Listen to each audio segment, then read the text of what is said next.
সুন্দরী জুলাইখা ইউসুফ আলাইহিসসালামকে পাপের প্রস্তাব দিয়েছিল, নিষিদ্ধ প্রেমের প্রস্তাব দিয়েছিল। 7টা দরজা বন্ধ করে ওয়াগাল্লাকাতিল আবওয়াবা ওয়া ক্বালাত হাইতা লাক, 7 দরজা লক করে বলেছিল এসো।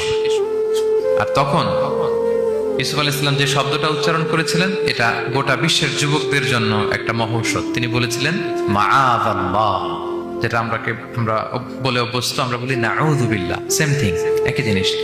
আল্লাহ আমি তোমার কাছে পানাহ চাই। এরকম ইনবক্সে যদি প্রস্তাব আসে, এরকম মেসেজ যদি আসে, পাপের কোনো হাতছানি যদি আসে, আমরা সাথে সাথে কি বলবো? মাআযাল্লাহ। কি বলবো? মাআযাল্লাহ, আল্লাহ এই পাপ থেকে আমি বাঁচতে চাই, আল্লাহ আমি পানাহ চাই। এবং পরে ইউসুফ আলাইহিস সালামকে সে বলেছিল তুমি যদি মেনে না নাও তোমাকে জেলে বন্দী করা হবে, জেলেই পাঠানো হবে। তিনি বলেছিলেন ক্বালা রাব্বিস সিজনু আহাব্বু ইলাইয়া মিম্মা ইয়াদউনানি ইলাই, আল্লাহ যে পাপের দিকে তারা আমায় ডাকে তার চেয়ে জেলখানা আমার জন্য ভালো। তিনি কারাবরণ করেছিলেন, চরিত্র হেফাজতের জন্য কারাবরণ করেছিলেন।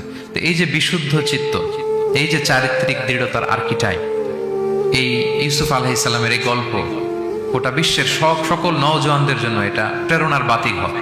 এটা আমাদের জন্য লেসন, ইজ আওয়ার আইকন।